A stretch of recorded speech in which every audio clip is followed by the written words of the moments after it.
a gente vai dar início, né, ao ritual acadêmico ordinário de defesa do TCC, que é o trabalho de conclusão de curso da nossa querida Poliana Santana Santos. Poli tem uma trajetória muito bacana, ela começou a estudar a prostituição, um tema que sempre a fascinou, e ela tinha uma intenção inicial de trabalhar com uma história meio específica, mas, né, pessoal, que seria da Cabeluda, uma famosa dona de bordel da cidade de Cachoeira, mas infelizmente fomos todas atropeladas, né, pela pandemia, o que inviabilizou o trabalho de campo. E aí nós acordamos de não perdendo o feeling desse desejo de Poliana de trabalhar com a temática. Falei, ó, Poli, já que você tem uma boa leitura das autoras, né, as autoras mais proeminentes, as pioneiras praticamente da historiografia brasileira com relação ao tema, não vamos perder isso não, vamos fazer por aí e guardar a Cabeluda para o futuro, né? Quem sabe no futuro você possa retomar a pesquisa com Cabeluda, ir a campo e aí fazer o que você deseja. Mas, a princípio, cumprir essa sua etapa de formação, que exige, né, que o TCC seja escrito, seja defendido e seja avaliado. Então, primeiro eu gostaria de agradecer as minhas colegas, né, professora doutora Laís Santos Conceição e professora doutora Vânia Nara Pereira Vasconcelos, dizer a ambas que essa escolha, né, foi minha aí de Poliana, mas foi de Poliana, né, foi ela que as escolheu. Ela sempre me dizia que queria ter como avaliadora Vânia, por razões que dispensam aqui aos presentes muitos comentários, porque é uma professora voltada para as questões do feminismo e das questões da história das mulheres, de gênero, etc. E a professora Laís, com quem ela tem também muita afinidade, que também trabalha nessa questão de destacar, né, a proeminência das mulheres negras e tudo mais. Enfim, foi uma escolha muito da Poliana também. Eu falei, bem, vou procurar saber se elas têm disponibilidade, e que bom que deu tudo certo, que eu tenho certeza que Poliana está se sentindo muito confortável e acolhida para a nossa sessão de trabalho. Então, minha gratidão imensa, tanto a Laís quanto a Vânia, por terem aceitado participar. E aí, vamos combinar o ritual, né? A minha ideia é o seguinte: Poli apresenta o trabalho, ela tem aí entre 15 e 20 minutos para apresentar o que ela fez, que foi um artigo.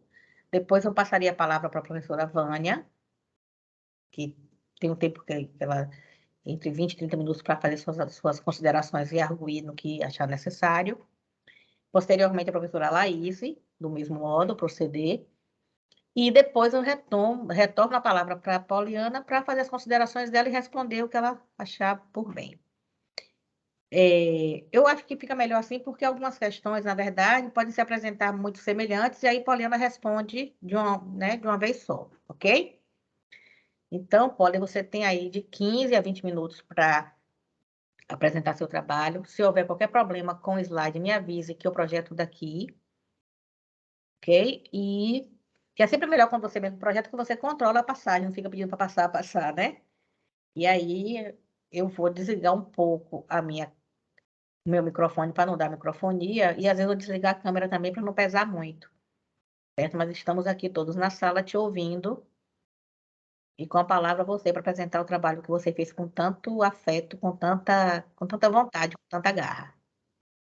Ok, deixa eu só compartilhar aqui.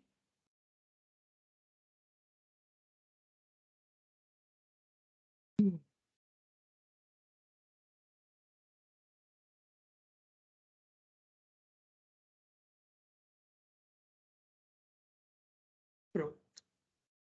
Boa tarde, todos, todas, todes. Eu hoje vou falar um pouco sobre o meu TCC, né? Que o tema do TCC é a prostituição através do olhar da Margaret Hago, da Magali Engel e da Beatriz Pucci, entendendo a prostituição no Brasil ao fim do Império e início da República. Eu queria muito aqui agradecer primeiro a professora Nancy. Foi um trabalho muito leve, né? Uma escrita muito leve, um trabalho muito recompensador estar com a Nancy, Eu lembro que quando eu estava conversando com a Nancy para me orientar, eu estava falando com a Itila, que deve estar por aí na sala, né? Eu falei assim, poxa, Itila, será que Nancy iria me aceitar? E quando a Nancy falou assim, vamos trabalhar, né? Eu me senti muito regozijada, né, com o trabalho mesmo. É um prazer, Nancy, ter você como orientadora, como professora. Eu quero muito te agradecer, de verdade, por isso. Eu quero também muito agradecer a professora Vânia, né, por estar tirando o tempo para cá, para estar aqui na banca. Muito obrigado. Também quero muito agradecer a professora Alaíse, né, também por tirar um tempo para estar aqui na banca. Muito obrigado mesmo. E também dar parabéns a ela pela aprovação do concurso, né, para professora definitiva da Universidade de Salvador da Bahia. Também quero agradecer todo mundo que está aqui, tem muita gente legal aqui, né? A minha terapeuta, a gente está aqui, que incrível. A Daiane, que é uma amiga minha de infância, está aqui também. Quero muito agradecer, de verdade, por vocês estarem aqui, né, nessa apresentação, e vamos nessa. Bom, é o seguinte, esse trabalho, né, ele tem o objetivo de falar a visão da prostituição através das três autoras principais, que é o quê? Que é a Margaret Hago, né, a Magali Engel e a Beatriz Kirchner. Né? Todas elas trabalham a prostituição no final do Império para início da Primeira República, né, se a gente for ver. A gente vai ver que no começo desse Império para a República acontecem várias coisas no mundo. Né? A gente vai ver, por exemplo, a questão da Primeira Guerra Mundial, né? A gente vai ver um pouco mais para frente a Segunda, a gente vai ver um pouco mais para frente sobre a questão da Revolução Russa. Então, o mundo, né, a história, vai acontecer vários abalos ali, né, nesse processo de passagem. E aqui no Brasil não é diferente. A gente vai ver que no Brasil vai acontecer dois eventos principais, que é o quê? A abolição da escravatura, né, em 1888, e né, o início da Primeira República, né, com o golpe de 1889. Então, assim, esses eventos, eles vão acontecer, né, nesse período que eu falei, e a gente, né, e o trabalho, né, da gente vai falar um pouco sobre isso, né, principalmente nas grandes capitais, que é São Paulo e Rio de Janeiro.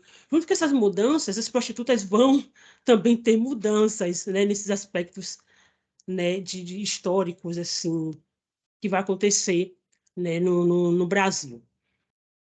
Bom, a problemática, né, é compreender mesmo a visão dessas três autoras, né, sobre o tema da prostituição, porque elas têm visões diferentes, mas mesmo elas tendo visões diferentes, a gente vai ver que esses trabalhos eles vão se encaixar, eles vão se complementar, né? Esse trabalho dessas três autoras. Então, assim, vai ser muito importante nesse processo, né, da visão dessas três autoras, né, nesse trabalho. O objetivo geral é entender a prostituição através dessas autoras. Né? O específico é analisar o trabalho delas, né, que a gente vai analisar aqui, entender o cotidiano das meretrizes. Quando eu falo meretrizes e prostitutas, são as mesmas coisas, só é uma questão mesmo de vocabulário. Identificar prostitutas judias que ajudavam mutualmente. Essa questão de ajudar mutuamente a gente vai ver um pouco mais para frente, certo? Bom, a metodologia que eu usei. A metodologia, a gente vai colocar um ponto sobre a história da sexualidade, tá? E a história social, né? Então, ligado com a prostituição. Também a gente vai aqui também diferenciar a escola das análises, né? Através da história vista de baixo. E a questão da metodologia que eu usei para fortificar o trabalho, né? Eu usei muito artigos de jornais, principalmente dois jornais, que é o Jornal à Tarde e o Jornal Beijo na Rua. O Jornal Beijo na Rua é um jornal que está até hoje em circulação, mas de forma digitalizada. Hoje, quem está com o Jornal Beijo na Rua é a Universidade Federal de São Carlos, né, no interior de São Paulo. E o Jornal à Tarde também está até hoje em circulação, né, aqui no estado.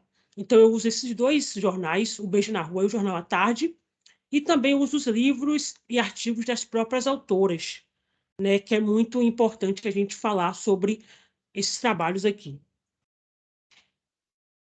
Pronto, vamos começar aqui falando sobre as autoras. A primeira que eu vou falar aqui é a Magali Engel.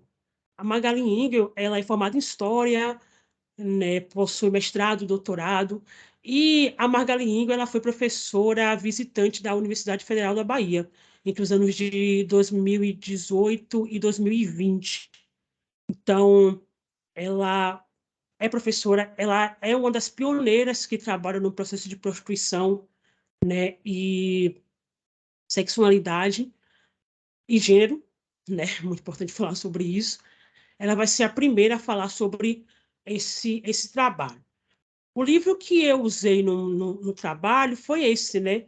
Meretrizes e Doutores, Saber Médico da Prostituição no Rio de Janeiro entre os anos de 1840 a 1890, que é a tese, se eu não me engano, acho que é a tese do doutorado dela, se eu não me engano. Eu acredito que é isso mesmo. Bom, o que a Magali vai falar nesse livro, né? A professora Magali, a doutora Magali vai falar nesse livro. Nesse livro, ela vai tratar o Rio de Janeiro, lembrando que o Rio de Janeiro é, até então, nesse período, a capital do país, certo? Ela vai tratar do Rio de Janeiro, né? O seu foco principal, a cidade principal que ela vai tratar é o Rio de Janeiro, e dentro dessa obra ela vai tratar o Rio de Janeiro como uma cidade doente. Por quê? O Rio de Janeiro vai passar por vários surtos, né? A gente vai ver a febre amarela, a gente vai ver a peste bubônica dentro da cidade do Rio de Janeiro. O Rio de Janeiro não era uma cidade que a gente conhece atualmente. Sidney Chalub, no livro Cidade Febril, vai dizer que antes do Rio de Janeiro ser a cidade como a gente conhece hoje, né? Porque o Rio de Janeiro foi formulada, né? Foi reconstruída como os moldes da cidade de Paris. Mas antes do Rio de Janeiro ser a cidade que a gente conhece hoje, o Rio de Janeiro era uma cidade que era altamente populosa, né? Vai dizer que a grande maioria dos centros da cidade era formados por cortiços, né? Onde existiam muitos negros, e com essa reformulação da cidade, os negros vão sair desses grandes centros e vão subir para os morros, né? Então, a gente vai ver o processo muito de formação dos morros. Mas ela vai dizer que, pela questão da superpopulação, né, por esse surto, né, de doenças, a peste bubônica, né, a febre amarela, ela vai falar que o Rio de Janeiro vai ter um caos urbano dentro da cidade. E, com isso, também vai ter as prostitutas dentro da cidade. Uma coisa que ela vai falar no livro também é que o seguinte: o surto de sífilis vai ser muito forte nesse período. E o surto de sífilis, né, para muitos, vão ser chamados doença das prostitutas, né? É aí que entra assim, o segundo ponto que eu coloquei aqui no slide, né, que a gente colocou, que a prostituição vai ter uma curiosidade dos médicos e os juristas. Por quê?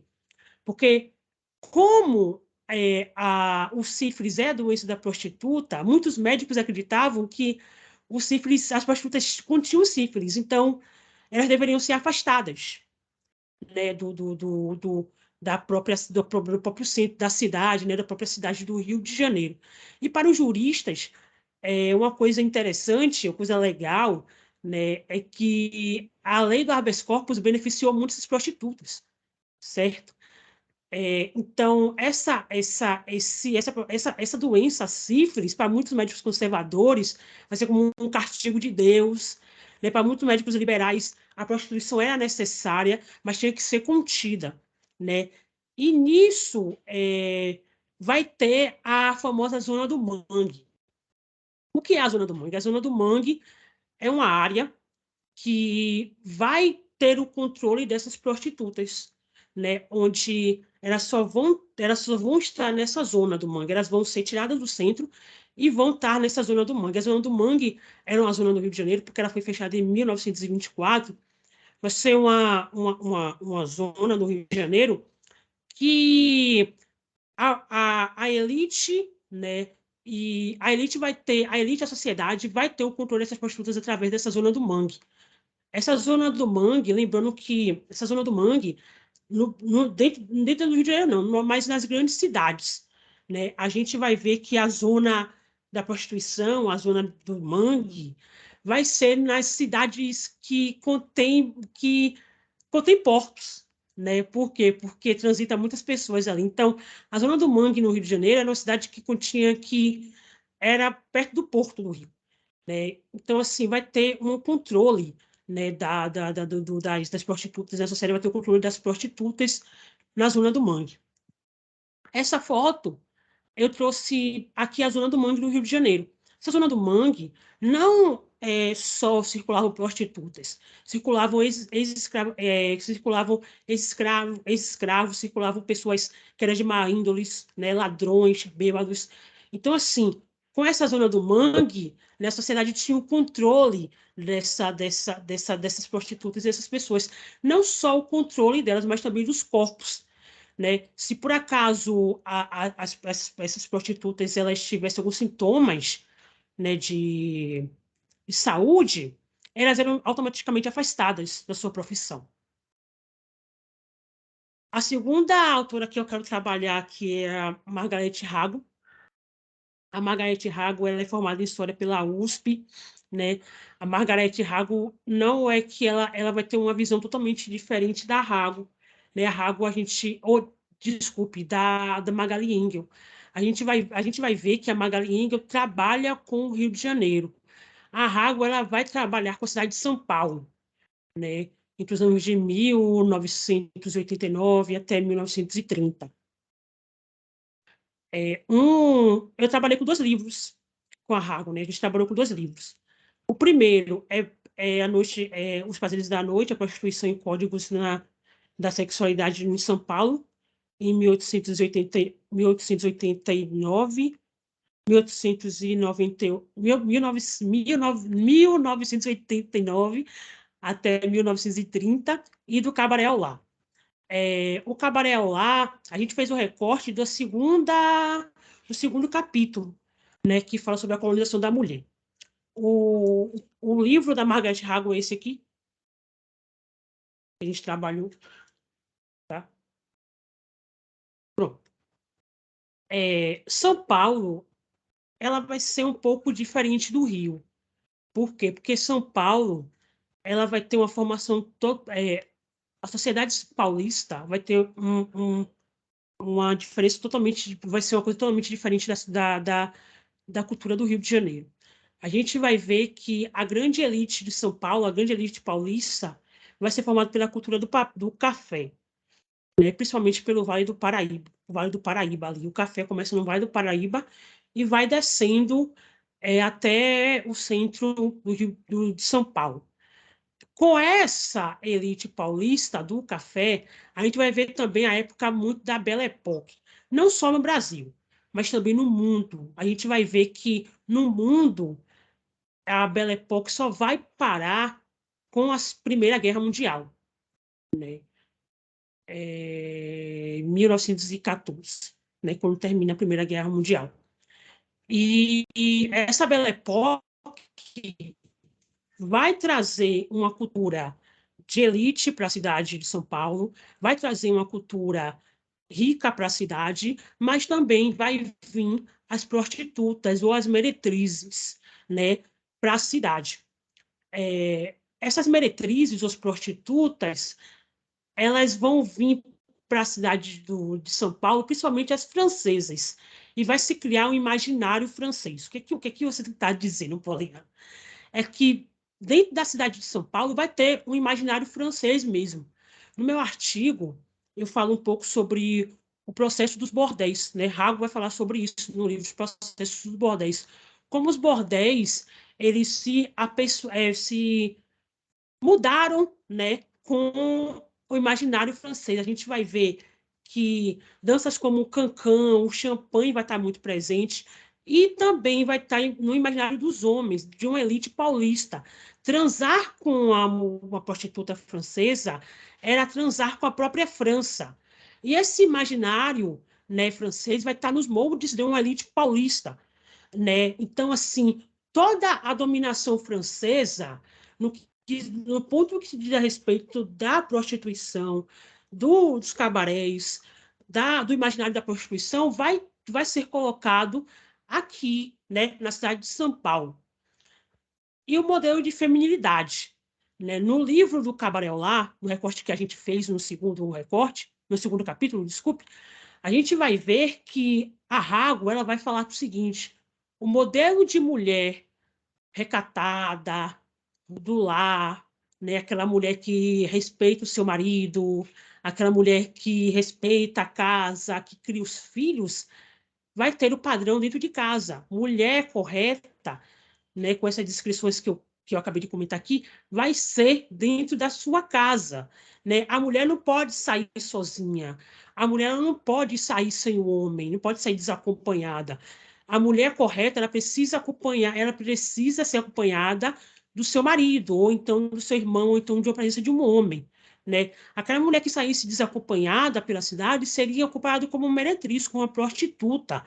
Por quê? Porque a mulher não tinha o controle, né, da sua vontade, do seu corpo, e entre outras coisas que a Rago vai dizer. Eu trago uma citação da Rago falando assim: Oswaldo de Andrade, nos anos de 1910, mal continha a emoção ao ser a ser recebido, regado de champanhe por Isabella Duncan, a um dos seus apartamentos no hotel.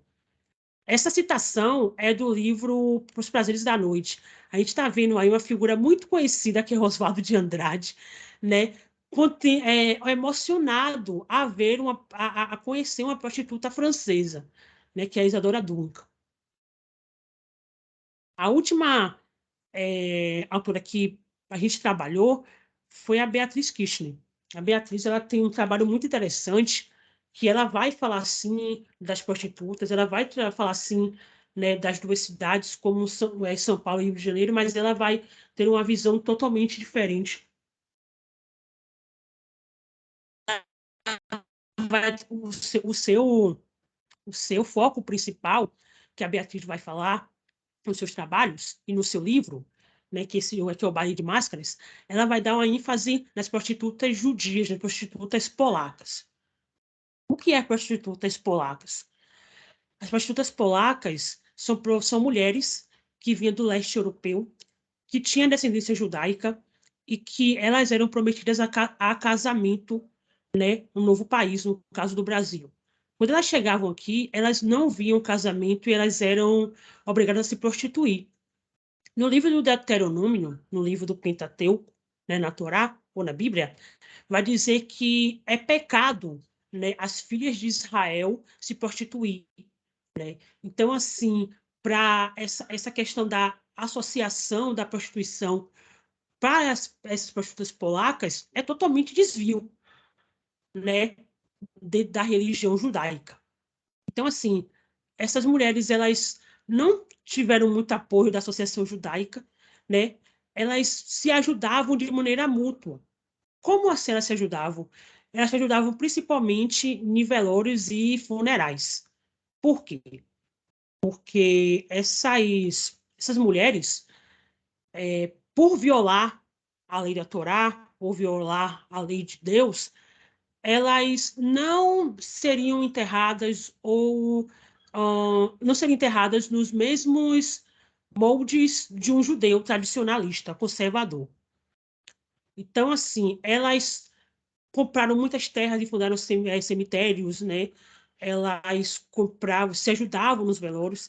Então, assim, essas prostitutas polacas, elas compraram terras, né? Que a gente cemitérios hoje que a gente conhece, né? A Beatriz Kirchner, no livro, dá exemplo do cemitério de Inhaúna, em São Paulo, e no Chora Menino, que eu acredito que não existe mais o Chora Menino, era no Rio. Então, assim, por elas não serem enterradas no mesmo lugar que um judeu conservador ser enterradas, elas compravam terrenos, que elas, depois da morte, seriam enterradas ali. Então, elas se ajudavam-se mutuamente nesse processo de funerais e enterros. Eu trouxe a foto aqui das placas do Rio de Janeiro. Só lembrando que, quando a gente fala de placas, elas estavam nas duas cidades, tanto o Rio, a capital, quanto em São Paulo. Outra coisa também que eu esqueci de falar aqui é que o seguinte, elas passavam muito por francesas, né? Já que existia todo um charme francês, né, dentro da cidade de São Paulo. Então, elas passavam muito por francesas. Eu trouxe aqui um pedaço do cemitério de Inhaúna, São Paulo, de um, uma parte dessas polacas, né? Uma parte do cemitério de Inhaúna. Essas polacas, elas foram tão importantes para a sociedade que o Moreira da Silva, está aqui aí na foto, se apaixonou por uma polaca, Estela, e ele conheceu a Estela na vida, né, na prostituição. Ele não era cantor na época, e ele fez uma música chamada Judia Rara para homenagear a Estela, né? Aí eu trouxe um pedaço da música que fala assim: a rosa não se compara a essa judia rara criada no meu país, a rosa de amor sem espinhos, diz que são os meus carinhos e eu sou um homem feliz. Então, assim, elas marcaram, né, todo um processo de mesmo, né, na sociedade no século, né, durante esse período.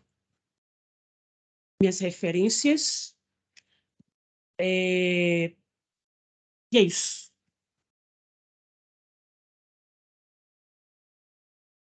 Ok, Polly. Obrigado pela sua apresentação. Eu, antes, né, não vou comentar nada ainda, mas eu vou passar a primeira palavra à professora Vânia, depois a professora Laís. Com a palavra, a professora doutora Vânia Nara Pereira de Vasconcelos, nossa colega aqui do departamento. Oi, gente, boa tarde. Primeiro, eu queria agradecer, né?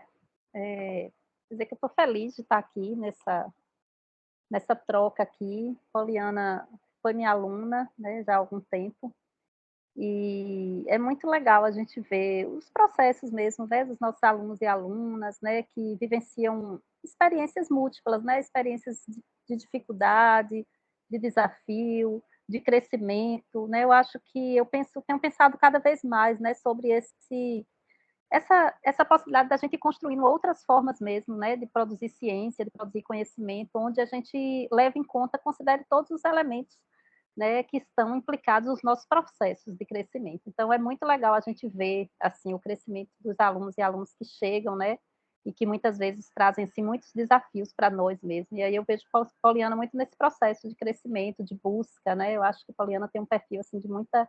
Ela é uma guerreira nesse sentido mesmo, de buscar, né, de correr atrás mesmo dos processos de aprendências aí. Eu fico muito feliz com isso, de ver você agora aí defendendo o seu TCC, né? Acho que sua apresentação foi bem legal, né? Acho que tem coisas da sua apresentação que talvez nem esteja no artigo, né, que você trouxe, e que acho que você trouxe um panorama bem, assim, conseguiu fazer uma apresentação que você deu conta mesmo, que a maioria se perde muito no tempo, quando chega nos últimos minutos não dá conta de apressar, você conseguiu apresentar mesmo que você estava pensando das autoras e tal. Bom, primeiro, assim, o teu trabalho, ele me faz revisitar coisas que eu li há muito tempo, né? Porque tanto Magali Engel como Margaret Hago, assim, Hago eu acho que eu li, do Cabaré Olá eu li na graduação, lá em Jacobina, nos anos 90. Né? Eu lembro até que foi o professor Zacarias que trouxe, né? E foi a primeira vez que eu tive contato com algum debate que eu poderia dizer que é um debate, né, que começa a fazer um recorte de gênero. Né? Naquela época, assim, os estudos de gênero já existiam, mas assim, a maioria dos professores não trabalhavam muito essa perspectiva. Então, eu me lembro bem do texto do Cabaré lá, que eu lembro que me impactou muito, né, como ela trazia todo um debate, né, que na época ela estava muito ligada ainda à história social, e ela transita, né, do ponto de vista teórico, mas ela estava muito ligada à história social, e aí ela fazia uma história social, mas já com recorte de pensar questões de sexualidade, de gênero, né, então ela vai pensar toda aquela ideia da cidade a partir de uma abordagem em que ela já está preocupada, né, de como é que essas mulheres, né, como é que esses corpos vão sendo controlados. Eu acho que ali já é um embrião mesmo de coisas que ela vai desenvolver melhor depois. Não conhecia o trabalho da Beatriz Christner, achei interessantíssimo, né? Na verdade, você me apresentou algo que eu não conhecia, então achei bem interessante. Me parece que a pesquisa dela sobre as polacas é algo muito importante, né? Porque realmente é um campo ainda muito nebuloso, né? Essas mulheres, elas são completamente invisibilizadas, né? Então acho que é uma contribuição interessante. E aí eu queria, assim, na verdade, minha fala vai ser mais no sentido de trazer algumas contribuições a partir do que eu pensei do teu trabalho. A gente sempre sente um pouco, né, quando o orientando, a orientanda não pode trabalhar, né, diretamente com as fontes, né, mas acho que vocês escolheram um bom caminho, porque, assim, eu acho que, acho que a gente já considera uma vitória vocês conseguirem terminar os TCCs de vocês nesse contexto que a gente está vivendo, né? Eu queria dizer isso também. Eu acho que todo mundo foi muito impactado por essa pandemia nesses últimos anos, tanto do ponto de vista prático, né, de não poder ir às fontes, como do ponto de vista das emoções, da subjetividade, do ponto de vista psicológico. Acho que todos e todas, né, cada um no seu, né, da sua experiência, mas todo mundo foi muito impactado. Então, conseguir terminar o TCC, eu acho que todos os alunos e alunas, né, dessa sua turma que está conseguindo terminar, a gente acha assim que é uma coisa muito importante, né? Então, queria dizer isso também. E aí a gente sempre sente, né, de que você não pôde fazer essa experiência mesmo de poder mexer, né, com o que é o nosso ofício, né, de mexer com fontes, né. Ô, Nancy, a cabeluda é aquela que fizeram uma tese, fizeram a defesa lá no cabaré dela, não é? Lá de Cachoeira. Eu me lembro, eu lembro dessa, eu não pude ir para essa defesa, fiquei, assim, muito interessada, né, porque eu achei... Seu microfone está fechado. Licença, os descendentes dela ainda são muito procurados para falar sobre ela. E meu marido, Cal, como ele é de Cachoeira, né, ele lembra de casos dela, assim, do tempo do pessoal do pai dele e tal. Sim. Tanto é que a gente tinha combinado de irmos eu, Cal e Polly lá para Cachoeira para fazer essa incursão por lá. Sim. Por conta das pessoas que ele conhece que são filhos e netos de pessoas que tiveram contato direto com cabeluda. Sim, eu lembro dessa defesa e acho que É um trabalho bem interessante. um trabalho incrível a ideia de fazer a defesa lá. Mas, assim, enfim, mas também não vamos, né, lamentar o que não foi feito. É mais no sentido de que realmente é uma pena você não ter conseguido, e eu acho que você pode, a partir de agora, pensar, né, numa possibilidade futura de alguma pesquisa que você possa, né, trabalhar com isso. Mas acho que vocês, né, imagino que junto com a sua orientadora, a professora Nancy, acho que encontraram um bom caminho, né, de fazer uma espécie de revisão bibliográfica, né, um pouco essa proposta, né, Nancy tinha me falado que você não tinha conseguido trabalhar com as fontes, mas que tinha escolhido algumas obras para, né, mapear um pouco um campo, né? Então a ideia seria mapear esse campo da prostituição, né? E eu acho que você deu conta. Então, assim, a minha primeira fala é que eu acho que você deu conta, né? Acho que é um trabalho que tem alguns limites, né? Tem algumas coisas que eu acho que poderiam ter sido mais aprofundadas, e eu vou tentar trazer as minhas contribuições, o meu olhar, né? Porque eu acho que a ideia da banca de TCC é um pouco essa, né? Não é só a gente avaliar, mas a gente trazer as contribuições a partir do nosso olhar. Provavelmente eu tenho um olhar, a Laís tem outro, a professora Nancy tem outro, e a gente vai construindo juntos, né? Possibilidades de coisas que esse trabalho pode avançar. Então, é isso. Então, primeiro, queria dizer que eu acho que o trabalho precisa de uma revisão, né? Tem alguns momentos que você escreve de uma forma muito informal, mas não achei que tem grandes problemas de escrita. Eu acho que é um trabalho que a gente consegue ler, né? Eu acho que você conseguiu fazer um panorama do contexto muito bom, assim, acho que você conseguiu mapear um pouco esse contexto aí do final do 19, início do 20, principalmente, que é o predominante, embora você trabalhe com a Magali Engel, que é um período anterior, né, mas você foca muito mais nesse período aí da República Velha, que é um contexto, na verdade, extremamente importante para pensar as questões de sexualidade. Né? Então, eu queria começar um pouco por aí. Eu acho que esse contexto, né, não é... Os meus estudos eles estão muito mais próximos do história do presente, mas a gente sabe que, de alguma forma, para entender toda uma série de construções, né, de gênero e de construções em torno das sexualidades e da vigilância dos corpos das mulheres, esse período aí do pós-abolição, né, da proclamação da República, ele é essencial, porque, na verdade, é um período onde se constrói uma série de discursos para se inventar o que seria esse Brasil, né?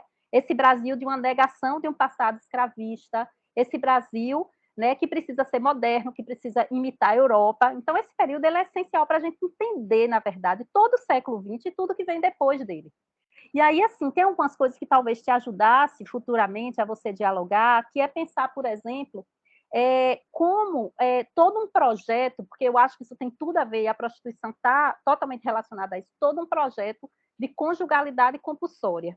Então, tem um trabalho, né, e aí eu já começo a indicar algumas coisas, tem um trabalho da professora Cláudia Maia, chamado A Invenção da Solteirona, no qual ela vai traçar o panorama desse início aí, né, da proclamação da República, onde ela vai mostrar como há todo um discurso de idealização do casamento. Né? Então, assim, toda, né, a mulher ideal, a mulher, e aí você trata um pouco disso, a Margarete Rago trata, a tua bibliografia trata, a mulher ideal é a mulher casada, né? E aí, por que ela trabalha com solteironas? Porque ela ela vai dizer que há uma invenção da solteirona, que a solteirice, até o final, antes da República, a solteirice era simplesmente uma condição. E que, a partir da proclamação da República, há uma invenção discursiva em torno da estigmatização das mulheres solteiras, né? Ou seja, Professora, toda rapidinho, me mulher... desculpe, repite o nome dela, por gentileza. Cláudia Maia. Cláudia Maia, o livro é A Invenção da Solteirona. E ela tem outros artigos também que ela discute essa questão. Então, a conjugalidade compulsória vai ser o elemento que vai operar sobre a vida das mulheres. E aí, como é que a prostituição entra nisso, né? E aí você tem uma sociedade extremamente dicotômica. Você tem a mulher casada como ideal, né, que está no centro. Então, o casamento é o lugar aonde todas as mulheres devem chegar. E aí eu brinco que a gente não se libertou disso ainda, né? Infelizmente, eu acho que o casamento, a conjugalidade ainda opera na vida das mulheres, as mulheres, né, apesar de todas as mudanças, né, de como o feminismo tem mudado isso, ainda o casamento ainda é um elemento central, né, que a gente vive a vida toda, mas estão sempre perguntando quando a gente vai casar, se a gente casou, né, quando vai ter filho, quer dizer, a maternidade, o casamento ainda são elementos. E aí, como é que a prostituição vai entrar nisso? Eu penso que a Cláudia vai trabalhar a ideia da solteirona como essa outra moeda, né? Então, a solteirona é tudo que as mulheres não devem ser, e a prostituta é o outro extremo. Né? E aí você tem a questão da sexualidade, dentro desse ideal, a mulher casada é a mulher que faz pouco sexo, porque sexo demais é um problema, que são as prostitutas, são as degeneradas, são aquelas que deveriam, né, ser tratadas da pior forma, e sexo de menos também é um problema, porque as solteironas são vistas como mulheres histéricas, como mulheres, né, a que ficou para a titia, a mulher rejeitada, porque a solteirice nunca é vista como opção, a solteirice é sempre vista como algo de um processo de rejeição. Então, são binômios aí importantes para pensar. E qual é o papel da prostituição? E aí eu já entro um pouco dialogando com o teu trabalho, e eu acho que faltou você avançar um pouco mais nisso. A prostituição ela é extremamente importante para a manutenção dessa mulher casada. Né? Porque o que é que os discursos vão dizer? Como sua bibliografia traz? Quer dizer, o Estado passa a gerenciar, né? E você traz muito bem isso, o Estado passa a gerenciar a prostituição. A prostituição não pode mais ser essa coisa assim de as mulheres fazem o que elas querem ou elas vendem seus corpos. Não, a prostituição tem que ser algo em que o Estado vai gerenciar. Né? Gerenciar para disciplinar e gerenciar porque a prostituição precisa ocupar um espaço para que essa conjugalidade compulsória seja garantida. Ou seja, os homens precisam se casar com as mulheres honestas, virgens, né, bem comportadas, só que como homem, dentro dessa visão, ele é um ser, né, animal, ele é um ser que não se controla, que tem a sexualidade aflorada, que é a ideia de que o homem é sexualidade e a mulher está ligada ao amor, e aí tem toda a discussão do amor romântico, precisa existir essas outras para saciar, entre aspas, esse desejo animal incontrolável. Esse é um discurso que a gente sabe que ainda, né, permeia o imaginário, né? Se a gente pensar hoje, por exemplo, nesses debates sobre cultura do estupro, está o tempo inteiro aí, né, dizendo que os homens, né, uma mulher não pode usar um short curto porque o homem não vai resistir, né, porque ele não tem controle sobre sua própria sexualidade. Esses são discursos que permanecem, né, e eu acho sempre interessante, quando a gente faz pesquisa, a gente pensar nessas permanências, né, discursivas. Então, eu acho que talvez é um debate bem interessante, né, que eu estou tentando contribuir aqui, de pensar como a prostituição ela tem esse papel. Então, acho que o teu trabalho podia avançar ainda mais pensando esse gerenciamento da prostituição e pensando como essas prostitutas elas têm esse papel, elas cumprem um papel social de garantir a virgindade das meninas honestas, né, das meninas bem comportadas. Bom, isso é uma primeira coisa.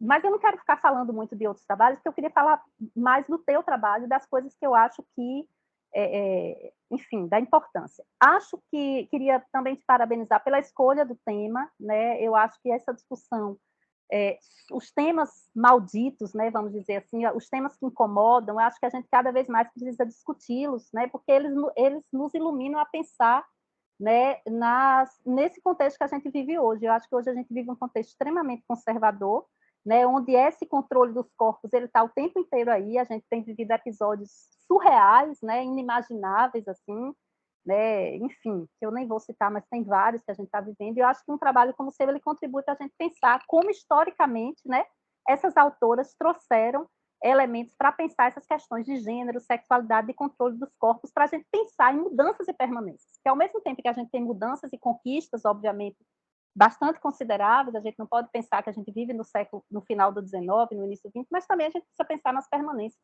né, desses elementos. O que é que eu assim queria te provocar um pouco em relação às suas escolhas, né? Aí eu mesmo fiquei pensando assim, eu vou e volto, viu? Porque eu sou dessas. Eu fico assim, poxa, será que se eu fosse orientadora eu sugeriria isso ou não? Mas como eu estou na banca, vou eu lá sugerir.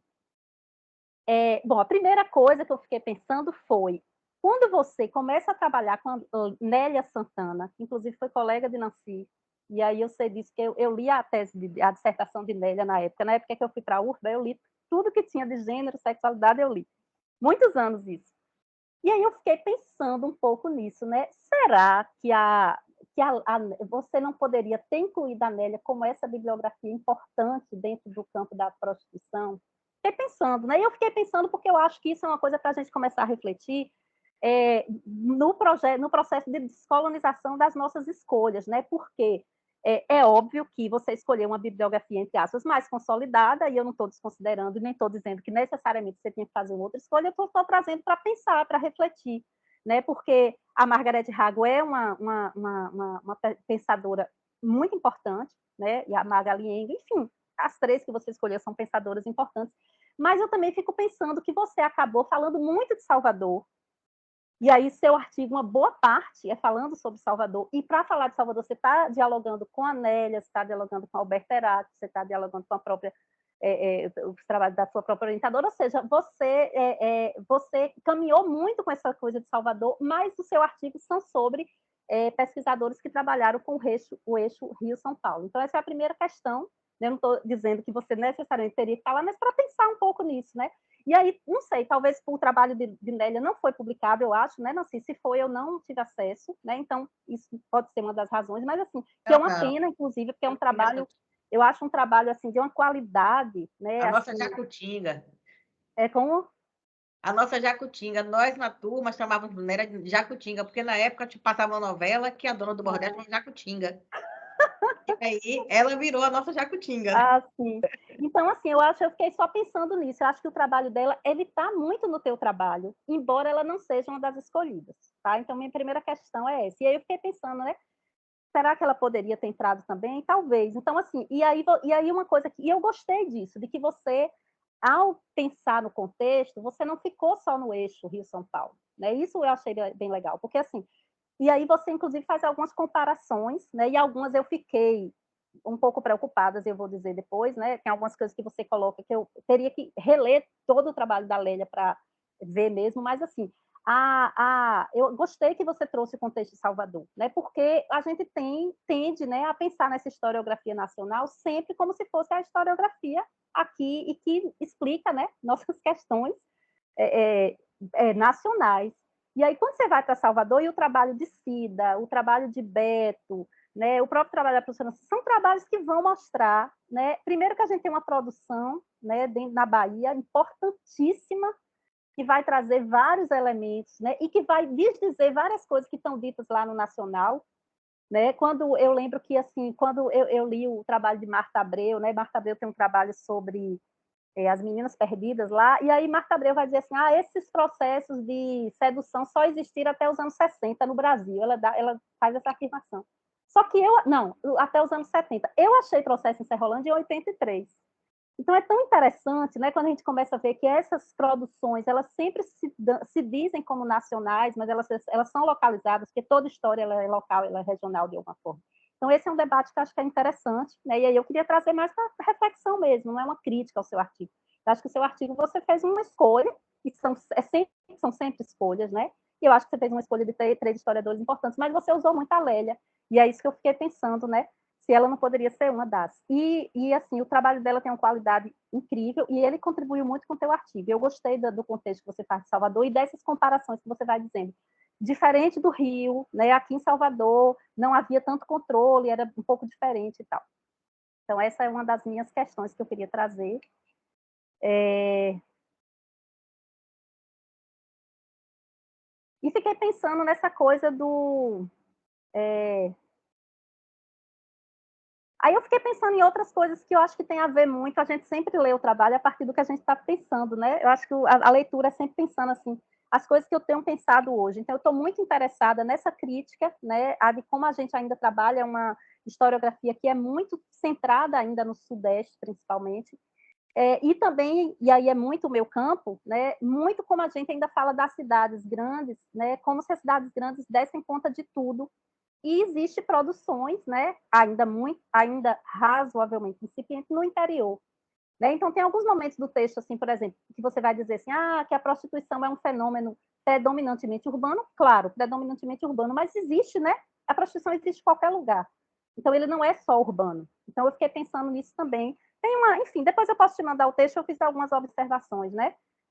Que aí eu fiquei pensando que essas certas afirmações que a gente faz têm a ver com o que a gente teve acesso aos estudos, né? Então, assim, quando a gente vai dizer certas coisas, tem a ver porque esses estudos eles estão trabalhando com um determinado recorte territorial, né? E aí territorial tanto no sentido do Sudeste como no sentido do urbano, né? E aí são coisas que eu tenho refletido, que tem muito a ver com as questões que eu estou interessada hoje, porque eu estou muito interessada em mostrar essas práticas, né, de mulheres em cidades muito pequenas, de mulheres rurais, de mulheres de margens, né, de mulheres periféricas, que, na verdade, existem e vivenciam outras experiências diferenciadas das grandes cidades. Mas os nossos estudos ainda são muito urbanocêntricos, né?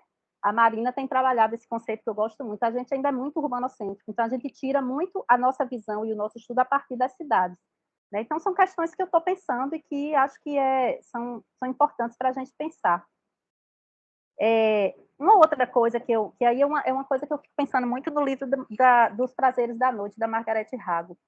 Ele é um livro importantíssimo, né? E eu acho que Margarete tem uma intenção ali, ele foi um livro que eu acho que ela fez muito na intenção de desconstruir essa ideia apenas da vitimização da prostituição, né? Então, a gente tem no imaginário a ideia de que a prostituta é sempre essa vítima, né? Vítima da sociedade e tal, e tal, e tal. E a Margarete Rago vai mostrar que, apesar de todos os processos de dominação e tal, ela vai mostrar mulheres extremamente poderosas nos prazeres da noite. Mas eu acho que é importante a gente dizer que ela faz uma escolha, né? Eu acho que é uma escolha que Margarete faz. Embora ela diga também que existiam as prostitutas negras, ela vai, né? De alguma forma ela vai caminhar um pouco, né? Mas ela faz um recorte, né? Que são as prostitutas, vamos dizer assim, entre aspas, mais de elite. São as prostitutas, inclusive, que tinham um papel importantíssimo dentro daquela sociedade que estava se construindo como moderna. Essas prostitutas, inclusive, aconselhavam, né? Políticos importantes, né? Ela vai mostrar que a prostituição não necessariamente é só sexo, né? Porque muitos desses homens, às vezes, iam lá porque queria conversar com essas mulheres francesas que tinham, né, as visões europeias e que vão, né, representar todo um ideário que a gente tem totalmente colonizado, né, de que a França era o lugar, né, da modernização, né, toda uma visão, inclusive, racista, né, de que essas mulheres, elas de alguma forma, elas são diferenciadas porque são mulheres brancas, porque são mulheres europeias, principalmente francesas, e é engraçado você trazer, né, de que as polacas se passavam por francesas, por aí você vê o tanto, né, que essa coisa da superioridade francesa está posta nesse momento. Porque as polacas, apesar de serem mulheres brancas, elas são mulheres extremamente empobrecidas, que vêm de uma região, inclusive até hoje, né, o leste europeu é uma região muito pobre, né? Então, mas ela se apropria um pouco desse imaginário para poder sobreviver. Então, é interessante pensar. Então, acho que o livro da Margarete ele tem um papel importante, mas eu acho que é importante também a gente fazer um pouco essa crítica de que eu acho que a Margarete tem horas assim, que eu acho que ela quase glamoriza demais a prostituição. Não sei o que é que vocês pensam nisso, mas eu acho que ela se esforça tanto para desvitimizar, que eu acho que é importante a gente entender que aquilo foi uma escolha, foi um recorte, que foi muito importante. Eu acho que ela escreve o livro em 91, se eu não estiver enganada, mas que existem outras, né? A gente sabe que predominantemente a situação das prostitutas ainda é uma condição de muita vulnerabilidade, de muita perseguição policial, e eu acho que é muito mais predominante do que exceção, a gente sabe disso. Né? E aí, assim, eu queria só depois, né, mais no final, trazer algumas sugestões, se você quiser seguir no tema, de alguns novos estudos. Não é o meu campo, mas, assim, quando a gente coordena simpósios, né, Nancy, sempre aparece gente, assim, com pesquisas interessantíssimas. E aí eu tive acesso, o ano passado, na AMPU, a uma historiadora chamada Amanda, eu até pesquei aqui antes de entrar aqui na sala. Ela tem feito um trabalho muito interessante sobre prostitutas, e ela trabalha muito numa linha de pensar as prostitutas por elas mesmas, né? Porque eu acho que esse também é um debate importante, né? A gente sabe que historicamente as historiadoras, né, sempre estudaram essas outras mulheres, mas era sempre assim, historiadoras brancas, né, urbanas, da elite, estudando essas mulheres, construindo uma narrativa sobre essas mulheres. E a Amanda tem trabalhado muito a partir de entrevistar as prostitutas, de construir uma narrativa a partir delas. O trabalho dela é fantástico, ela é muito boa. E ela tem uma discussão muito interessante, porque ela trabalha muito na perspectiva feminista. Então, ela tira a prostituição, assim como o Rago, ela tira a prostituta apenas como uma vítima, né? E ela vai mostrar, por exemplo, que tem prostituta que escolhe, mas, ao mesmo tempo, ela debate muito essas coisas das opressões. Mas o que ela quer mostrar é assim, é como as prostitutas se veem, quais as narrativas que elas fazem de si mesmas. Né? Então, o trabalho que ela apresentou no nosso simpósio o ano passado foi sobre uma trajetória de uma prostituta fantástica, dessas mulheres assim, da pá virada, né? Eu acho fascinante, eu adoro trajetória. E aí eu posso te indicar depois, ver se eu acho aqui o título, até anotei para te trazer. Ver se eu acho aqui, eu anotei. E assim, eu tô sugerindo, porque eu não sei se você quer, né, continuar, mas acho que é legal fazer esses diálogos com outros trabalhos. Então, ela tem, o trabalho que ela apresentou para a gente lá foi Não Existe a Escuta, Trabalho, Militância e Envelhecimento nas Histórias de Vida de Prostituta. Então, ela está trabalhando com histórias de vida, ela está trabalhando com o movimento de prostitutas, que é outra coisa importante, né? A gente tem, eu acho que, se não me engano, nos anos 80, né, se funda o movimento das prostitutas, e é um movimento extremamente organizado. Muitas dessas mulheres vão fazer uma militância, então, mesmo quando elas envelhecem, elas deixam de exercer a profissão, elas continuam no movimento, elas consideram isso uma luta extremamente importante, até para poder garantir esse lugar, né, de mulheres, de existência, e de não apenas um ser estigmatizado, porque, na verdade, o que a gente pensa da prostituição é como se fosse assim, a prostituta deveria sair da prostituição, mas o que ela vai discutir é que não, que essas mulheres é a vida delas, e que elas... É um discurso moralista também, essa ideia que a gente vai sempre salvar essas mulheres, né? Porque algumas, enfim, é a vida que elas tiveram, e elas não negam essa trajetória. Então, acho que é uma discussão muito legal, se você quiser continuar um pouco dialogando. Pensei também no trabalho do Ricardo, que eu não sei se Nancy deve conhecer, Ricardo Batista, que trabalhou com Jacobina. Ele trabalha com sífilis, então eu acho que contribuiria muito com tuas pesquisas, porque ele na verdade, fez um trabalho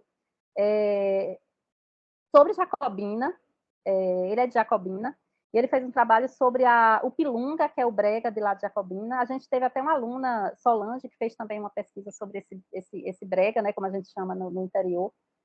Ricardo tem um trabalho muito legal, eu esqueci agora o nome, mas o nome é bem legal também. Mas ele, no mestrado, ele trabalhou as prostitutas, e agora ele está trabalhando, ele migrou bastante para a área de história das doenças, da saúde e da doença. Então, ele tem trabalhado com a questão da sífilis, né? Então, ele trabalha muito nessa imbricação entre prostituição e sífilis, controle do Estado, controle dos corpos. Acho que também é uma referência que você poderia trabalhar. E recentemente, eu ainda não li, mas estou louca para ler, uma super amiga minha publicou um livro sobre a Aurora, que é uma prostituta de São Paulo, que é Silvana Gé. A Silvana trabalha com...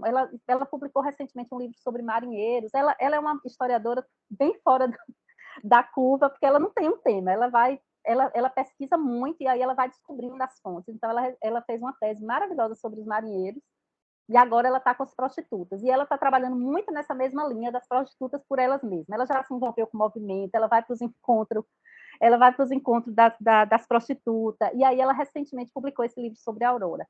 Então, são algumas coisas que eu acho que estão surgindo por aí, né? Eu vejo que você teve essa habilidade, né? Eu considero que o teu artigo está um artigo bom, você conseguiu dar conta, né?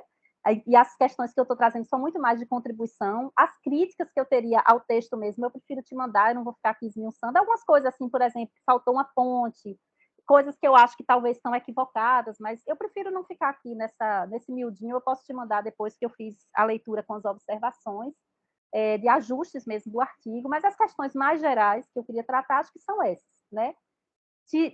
Né, se você quer caminhar, né, continuar com pesquisas, acho que esses diálogos com esse campo aí de visões de prostituição mais descolonizadas, acho que seria bem, bem legal, né? E acho que deixa eu ver se tem mais alguma coisa importante, mas acho que minhas contribuições caminham um pouco por aí.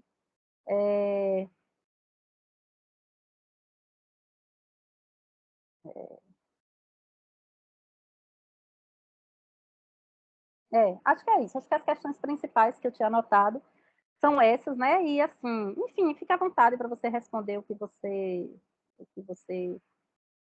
quiser, né, pensar desse diálogo, e depois eu te mando a versão, assim, com as correções. Tá bom? Obrigada. Obrigada a você, Vânia, valeu pelas considerações todas. De fato, assim, eu tive um bom convívio com ela, inclusive a minha geração foi uma geração que leu muito, Rago, Engel e todo mundo, por conta que elas vinham na esteira, né, da Marina de Mello e Souza, enfim, era uma descoberta, na verdade, da história social mais crítica, enfim. Mas eu nunca estudei prostituição, então não era muito a minha praia. Tanto é que tem uma questão no trabalho de Poliana que eu não quis comentar, porque assim, eu teria que checar em Rago, e eu sequer tenho um livro de Rago, né? Porque nunca foi a minha. Na minha dissertação de mestrado, por exemplo, quando apareceram mulheres que estavam envolvidas na prostituição, elas só me interessavam quando estavam envolvidas em crimes, porque eu trabalhei com criminalidade. Então, assim, fora desse contexto da criminalidade, elas não me interessavam, eu não conseguia mapeá-las por conta da própria fonte que eu usava, né? Mas descobri coisas interessantes, por exemplo, como elas, já naquele período, elas se autodefinirem, assim, sabe? Tem uma mulher mesmo que é muito louca, que ela que define quem era o amante, quem era o amado e quem era o cliente. E ela disse claramente isso no depoimento dela. Ela disse, não, fulano se confundiu. Ele é meu amado, fulano é meu amante, agora o outro é meu cliente. O cliente se confundiu, ele é um só cliente. Para ele, eu sou a prostituta. Para os outros, não. Se os outros tivessem brigado, eu entendia. E ela disse, numa clareza, tá lá na fala, no processo, sabe? Ela defende, tipo assim, eles que se confundiram com a relação que eu nunca confundi. Eu nunca confundi eles três, né? Uhum. E aí eles se esfaqueiam lá por ciúmes e ela fica assim, tipo, né? Deu a louca nos caras, né? Isso em plenos anos 20, se eu não me engano, do século XX. Acho que ele é de 1928, esse caso. Mas, enfim, é realmente uma temática que traz muitas perspectivas, né? Mas, assim, as suas considerações são ótimas, que eu, particularmente, espero muito que Poliana queira caminhar. E, apesar de não ser minha praia assim, específica, eu trabalho com outra, completamente, né? Outra coisa. Até na temporalidade eu não estou mais nessa, né? Estou lá no século XIX. Mas acompanhar Poliana é uma aventura muito prazerosa, porque Poliana tem uma, uma gana muito especial pelo conhecimento. Assim, eu acho que isso é um bem, é uma característica de um intelectual que, em qualquer condição, ela é absolutamente mais agregadora do que qualquer outra, né? E isso o Poli tem, por isso o Poli me interessa muito. Se ela quiser continuar, estou dentro aí. Bora cair nesse puteiro que eu estou dentro. Passar a palavra agora para a professora Laíse, para fazer as considerações dela. Com a palavra, a professora doutora Laíse dos Santos Conceição, a mãe de Anaia. É que só tem mãe, a mãe de Liz, mãe de Anaia. Liz já está quase uma moça. Boa tarde, meninas. E menino, deve ter algum menino aí também. Então, olha só, né? Primeiro, eu gostaria também de agradecer a oportunidade, a confiança da professora Nancy, professora orientadora, e da discente também, Poliana, né, por ter nos confiado a apreciação do trabalho de conclusão de curso, né? E junto com o estágio, estou eu e Vânia aqui. Eu acho que são os mais temerosos momentos, né, da graduação. Coitadinhos. Mas Poliana, né, passou e muito bem pelos estágios, e agora está findando mais um ciclo da vida, né? Sem dúvida, atravessando aí essa ponte, tá? Eu também quero endossar, né, o que Nancy já falou, e Vânia também, do quanto que Poliana se apresenta enquanto uma aluna muito comprometida, muito disciplinada, muito sedenta a aprender. Essa é uma característica louvável em Poliana e que, em várias medidas, a gente fica torcendo para que existam mais Polianas, né, nas nossas salas, para que haja, de fato, esse interesse e comprometimento pela pesquisa, pela formação, pelo profissionalismo, enfim.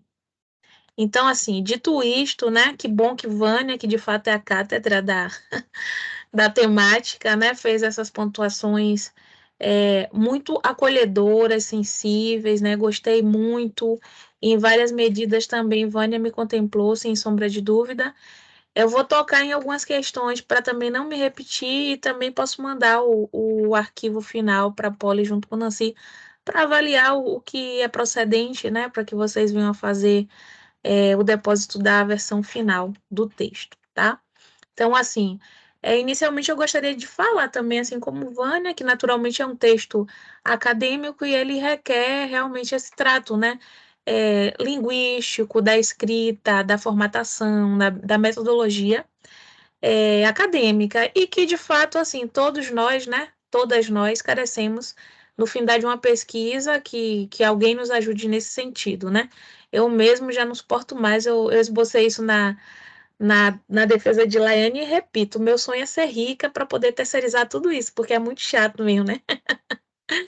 Fazer essa revisão, mas que é necessário, que é importante, né?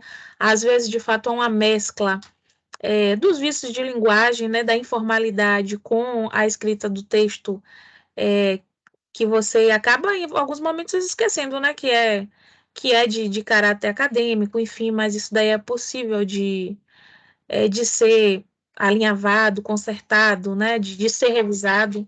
Inclusive, o momento agora não é de desqualificação, é de qualificação, de refinamento de tudo aquilo que você produziu, né, e de todo o seu encantamento pela pesquisa, vamos dizer assim. A gente tenta, né, ajudá-la na medida do possível a deixar o texto ainda mais bonitinho, mais redondinho nesse quesito. Também concordo com Vânia com relação ao que você demarca enquanto espaço de problematização, de foco de pesquisa. Não gosto de falar de objeto de pesquisa, não, porque eu fico me sentindo uma colonizadora mesmo, né? De objeto, não é objeto, não. O teu tema de pesquisa, quando você prioriza o Sudeste, eu entendo também que você elencou a partir dessa revisão bibliográfica, né, das 3 historiadoras, enfim, e que as 3 acabam lidando nessa região, né, Rio, São Paulo, mas que, de fato, você mobiliza os seus saberes, as suas leituras diversas, que, mais uma vez, eu ressalto também que eu sabia do seu interesse de partir para campo, né, de poder fazer, de fato, essa investigação, essa incursão histórica com as fontes orais, né? E que, infelizmente, vocês foram interceptadas pela maldita pandemia, né? Que até hoje perdura, tá? Então, dado justamente essa tua preparação anterior de leitura acerca da temática, isso acaba saltando no seu texto em si, né? Esse diálogo com a historiografia mais regional, mais local, essa historiografia baiana. O que Vânia falou do livro de Ricardo Batista também tinha anotado como referência, né, para investidas futuras da Poliana, o livro A Mulheres Livres. E que, de fato, ele trabalha justamente com esse processo dessa Primeira República, né? E é interessante a gente pensar realmente nessa interiorização dos fenômenos, desses fatos históricos, porque aí a gente, inclusive, ajuda a desconstruir mesmo, a reconstruir essa referência de saberes, né? De pulverização de saberes.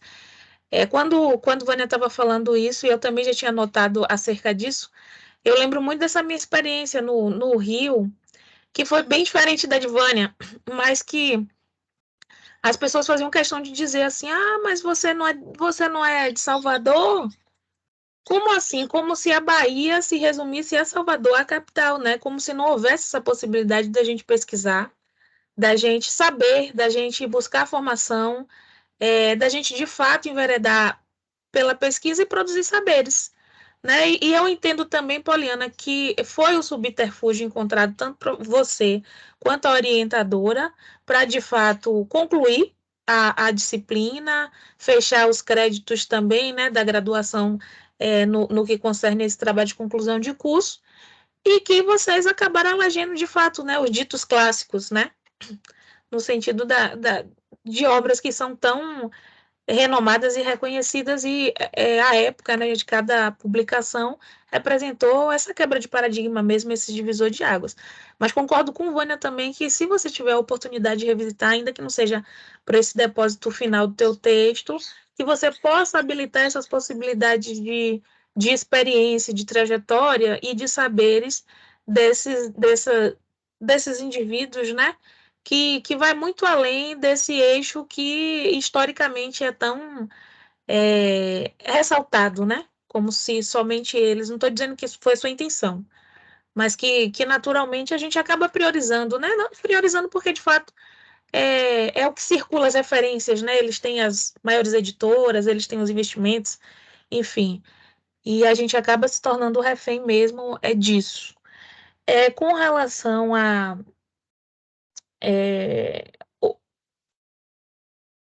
porque eu tô lembrando aqui, tem trecho também, para não ficar no miudinho, depois eu também entrego para você.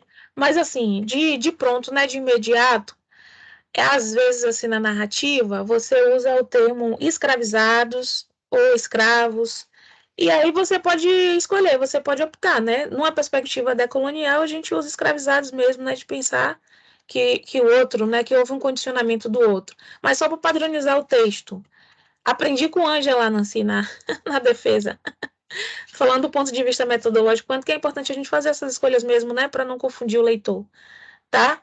E às vezes você fala assim, a prostituta escravizada, negra. Se a gente pensa justamente nesse contexto que você está mobilizando esses elementos para a gente pensar a prostituição, não há necessidade de discriminar esse escravizado, porque, na verdade, a escravização legal aconteceu para com as populações negras, tá? Soa, então, até como redundante, né, desnecessário. Concordo com Vânia que tua explanação, ela acaba contemplando e trazendo, de fato, mobilizando o seu repertório anterior, e que tende, inclusive, a dar conta de questões que a gente, lendo seu texto, a gente não consegue perceber, e aí a gente vai e coloca lá, né, uma interrogaçãozinha para te perguntar, mas, assim, na arguição, você acaba contemplando, né, o que for possível. Eu acho que você deve trazer algumas coisas para o teu texto escrito, para o depósito final do artigo, tá? Tem umas outras questões aqui vinculadas também à escolha, né, metodológica, que eu também acho que você deve fazer alguns outros aprofundamentos, né? E assim, por exemplo, você se prontifica de fato a fazer uma espécie de revisão bibliográfica, e aí você indica quais as obras que você vai lidar. Aí, quando você fala de trazer a contribuição, né, dessas mulheres no âmbito dos estudos históricos, da história social, acerca da prostituição, o que eu não consegui perceber foi a interseccionalidade nos trabalhos. Porque quando você fala da prostituta, e aí você fala, já Rago, já fulana, mas assim, você não traz essas características dessas prostitutas, né? Você traz a característica lá da judia, né, dita polaca, mas Vânia trouxe aí questões assim interessantes na arguição dela, né? Porque justamente o quanto houve também de manipulação da judia empobrecida também, mas que aproveitou esse contexto e essa mentalidade, né? Essa mentalidade da dita civilização aqui, que estava primando a partir desse contexto aí de reconstrução, vamos dizer, da Belle Époque, que você também tão brilhantemente apresentou no seu texto. E aí você poderia explorar, né, dentro dessas representações dessas mulheres, nessas 3 obras, esses elementos vinculados à raça, classe e realmente e gênero, né? Classe, raça e gênero. Quando você mobiliza o seu conhecimento aqui acerca de história da prostituição da Bahia e que você vai trazendo alguns relatos, mas que, de fato, as obras que você elenca como possibilidade discursiva, vamos dizer assim, você acaba não valorizando, evidenciando isto, né? Claro que é possível você fazer, ficou mais do que evidente que você leu, que você conhece, muito além, inclusive, do que você escreveu, e só basta somente, eu entendo também que o final do semestre é sempre acelerado, né? A gente quer se livrar, às vezes eu cheguei num tempo mesmo, principalmente da dissertação, que eu via o problema e falava, não quero fazer mais, não quero mais, não quero, só dá para isso. Mas que sirva de repente para você seguir, né? Em outros momentos, sem sombra de dúvida, que essa pandemia passe, que você tenha essa oportunidade de ir a campo para poder, de fato, ouvir, né, essas pessoas, essas mulheres, essas experiências a respeito, para que você, de fato, possa fazer esse cruzamento, né, das vivências, das experiências, dessas fontes, mais essa teoria que você está de posse, tá? No mais é isso, né? Eu quero agradecer pela oportunidade, pela confiança, dizer que muitos parabéns, independente do conceito aqui, se a gente reprovar, tá? Brincadeira, Poliana. Mas, assim, você realmente representa todo o esforço, toda a força, todo o esforço, toda a disciplina que a gente gostaria de poder sempre contar no âmbito da nossa sala de aula com relação a essa sede, esse desejo, né, de estudar, de ser, de amadurecer, tá? Então é isso. Ok, Laísa, obrigada, obrigada. É bem pensado isso também. Eu não conheço o trabalho da Beatriz Krishna, e o que eu fiquei muito impactada, assim, na verdade, eu orientei Poliana a partir do que ela me trazia, por conta de que é uma temática que vocês são meus colegas e sabem muito bem que não é exatamente a minha praia, né? E eu também acredito que é um desafio para nós também, não ficarmos naquela coisa, só aceito o que é do meu interesse, porque não é assim que a banda toca, nós temos uma diversidade imensa de estudantes, né? E eles têm os interesses deles, e cabe a nós, de alguma forma, tentar acompanhar o interesse deles e não só cooptá-los para aquilo que é do nosso interesse. E aí eu fiquei pensando, porque quando a Juliana fala, Poliana fala, a Beatriz, ela traz que a Beatriz, ela traz a questão também dos homens judeus e da comunidade judaica com relação a essas mulheres, né? Ela fala da questão dos enterros e tal, né? De como elas lutaram tanto para ter dignidade pós a morte, né? Então, assim, e aí eu fiquei lembrando de Honra de Fadime e outras coisas que eu já li, assim, de como que mulheres inseridas, e aí me parece muito, eu não conheço a Beatriz, mas me parece que pelo sobrenome provavelmente é uma mulher de origem judaica, então isso provavelmente toca ela de uma forma mais orgânica, né? Então, assim, ela é uma intelectual orgânica, e, na verdade, quando Poliana fez as escolhas, eu pensei, bem, são todos escritos que acontece antes, inclusive, do trabalho de Nélia. Só quem é contemporânea a Nélia é a Beatriz, mas que escreve exatamente no mesmo ano, publica no mesmo ano que Nélia está já defendendo, que Nélia defende junto comigo. Então, muito provavelmente Nélia não teve acesso ao trabalho da Beatriz, porque elas estão escrevendo quase que ao mesmo tempo sobre a temática, sem sequer, talvez, conhecer o trabalho uma da outra, né? Que isso também... Hoje, graças a Deus, a gente tem, né, outras possibilidades, isso é quase impossível, né? Então, a gente sabe de tudo do outro e tal, mas lá nos anos 90, quando a gente está iniciando ainda com a internet e tudo mais, a gente não tinha essa facilidade. E muito provavelmente Nélia não conheceu, talvez, nem mencione Beatriz no trabalho dela, ainda vou checar isso. Mas sim, essa questão da interseccionalidade ela é muito importante de ser amadurecida, né? Trazida, aprofundada no trabalho posterior, porque o trabalho da Poli insinua sempre isso, tanto quando ela fala da Rago, né, quando ela fala da Beatriz. No da Beatriz, essa interseccionalidade também de gênero, né, o masculino na opressão, né, a todos os códigos e valores judaicos ali pressionando aquela mulher, e a toda a história que elas vêm com promessa de casamento, né, elas vêm, digamos, ludibriadas, que aqui teria uma vida melhor, E elas chegam aqui, são praticamente jogadas na prostituição, né? Antes de passar a palavra para a Poli, só lembrar de uma coisa que me deixou assim, um pouco pensativa, né? Não digo incomodada, porque na minha idade eu já não me incomodo com muita coisa, não. Mas assim, eu fiquei pensando quando da fala da Rago com relação a Isadora Duncan. E por quê? Porque eu sou fã de Isadora Duncan, eu li a biografia dela há muitos e muitos anos atrás, e não me consta que ela tenha sido prostituta. Ela sempre foi uma grande bailarina, uma bailarina à frente do tempo dela. Ela é uma das primeiras bailarinas a tirar a sapatilha e dizer, bem, né, não é só de sapatilha que se vive, né? Ela, inclusive, adota vestes romanas. E uma curiosidade, né? Ela morre enforcada pela própria Sharp, num carro conversível. E eu me lembro que ela, antes, em plena adolescência, ela viajando em turnê com outras colegas, uma das colegas dela de quarto, também bailarina como ela, né, tenta enforcá-la num surto psicótico. E aquilo me marcou, assim, acho que eu li isso no início da minha juventude, provavelmente.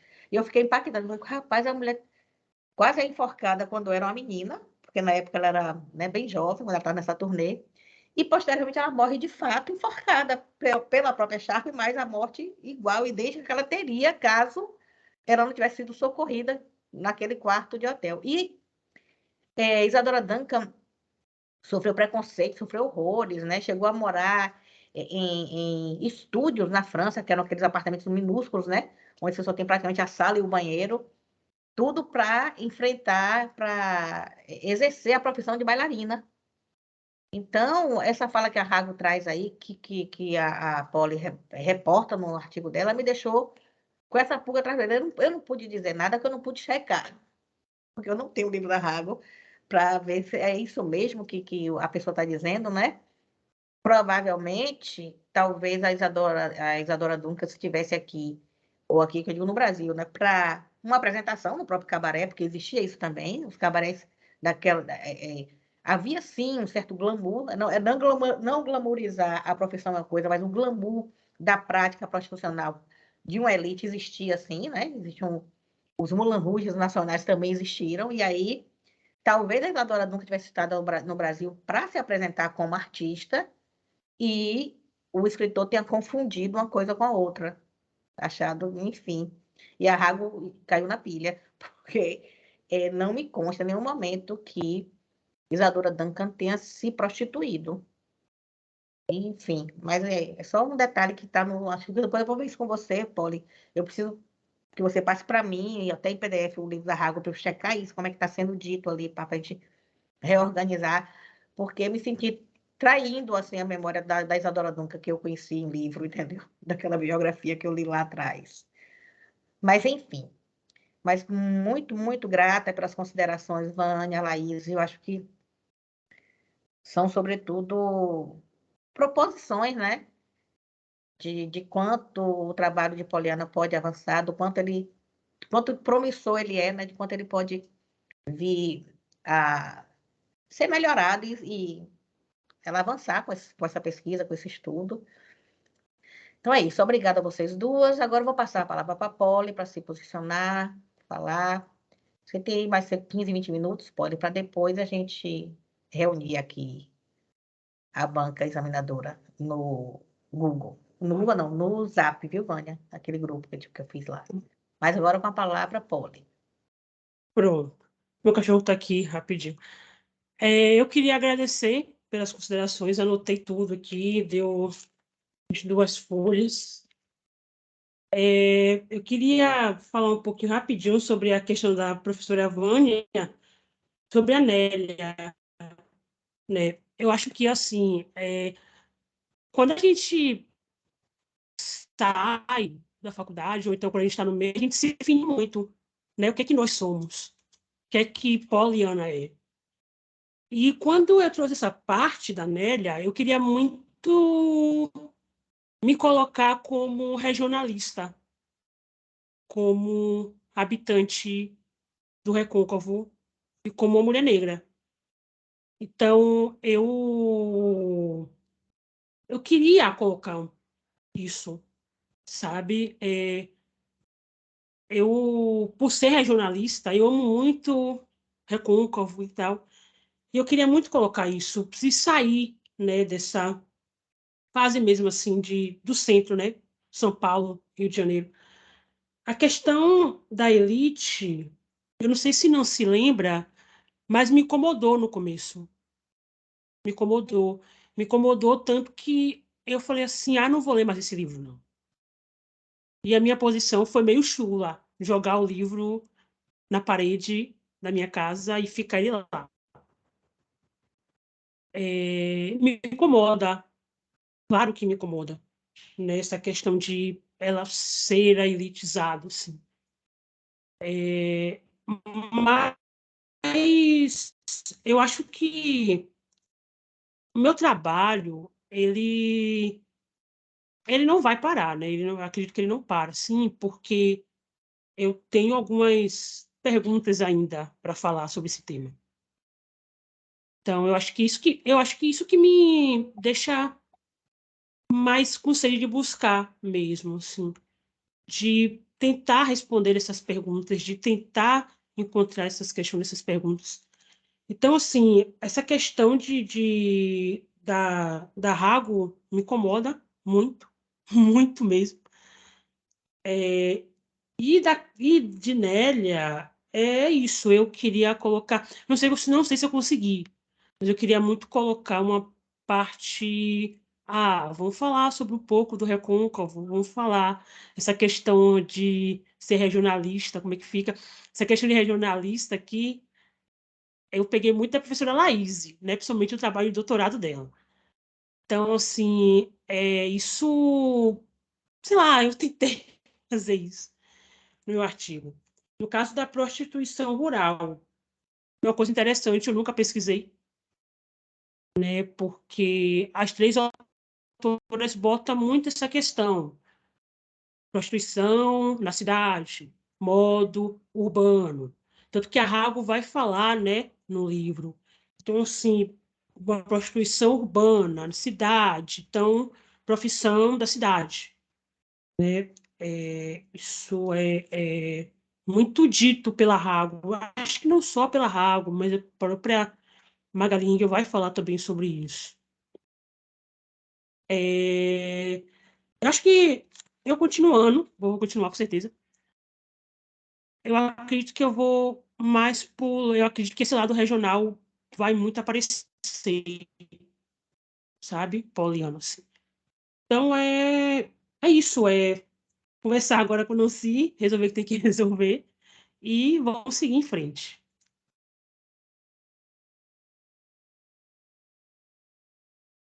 Olha, vamos seguir conversando sim. Se for do seu desejo, você pode contar comigo o tempo todo. Eu daqui a pouco me aposento, mas pretendo ficar nativa nos bastidores. Mas, enfim. Então, é o seguinte, eu vou convidar as professoras Vânia e a Laís para a gente sair da sala, a gente se reunir aqui pelo Zap, e depois a gente retorna para a leitura da ata, certo? Eu vou sair aqui. Sai também, não? Não, vocês todos podem continuar a sala. Sairemos nós três, eu, Vânia e a Laís, certo? Ok. Vocês podem aí ficar conversando de boa, daqui a pouco a gente volta.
Uma boa. Vânia já entrou?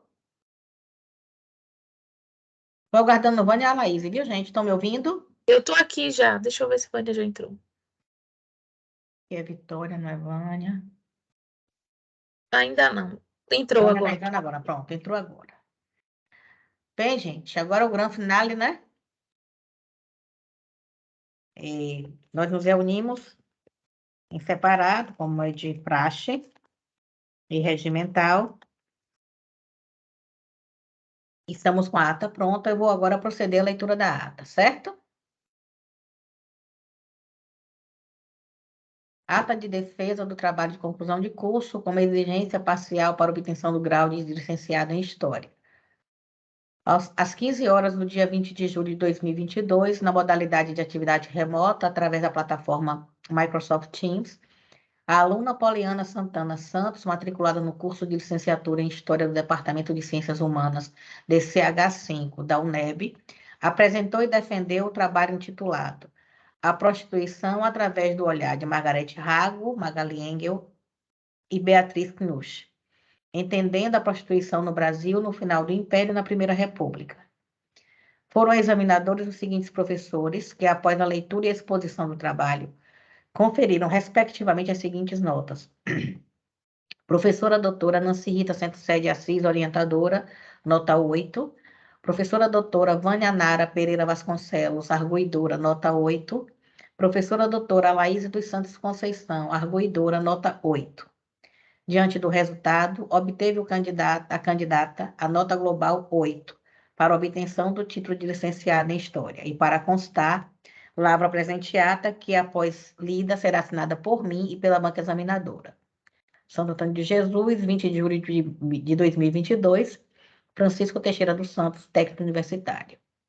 É isso, Poli. Parabéns, parabéns, parabéns. Parabéns. Parabéns, Poli. A gente está super feliz. É aprovadíssimo. Agora é só comemorar e partir para novos trabalhos. Eu estarei sempre aqui à sua disposição, viu, Poli?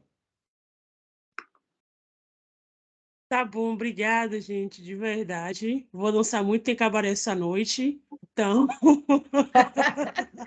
Vai É lá. comemorar hoje, né? Com certeza, com certeza. Olha, a semana que vem é a PU, viu? Se quiser aparecer, a gente vai estar lançando o livro no dia 26, eu estou lançando o livro com as colegas, e vai ter simpósio de gênero, conferência, dá uma olhada no site depois. Todos vocês, todos e todas que estão aqui, viu? Começa Eu também vou, eu vou estar lá, vai ter lançamento dos livros, vai ter muita coisa bacana. Tá, muito legal. De segunda a quinta, estão todas e todos convidados. Estaremos lá. Boa tarde, Um gente. beijo, até mais. Parabéns, Poli. Obrigado pela confiança. Tchau, meninas. Pelo trabalho, pela companhia nesse semestre. Nesses tantos semestres, né, Poli? Desde TCC1, né? Sim, sim. Verdade. Parabéns, Poli. Tchau, gente. Tchau. Tchau, Obrigada, gente. obrigada. Tchau. Vou parar a gravação.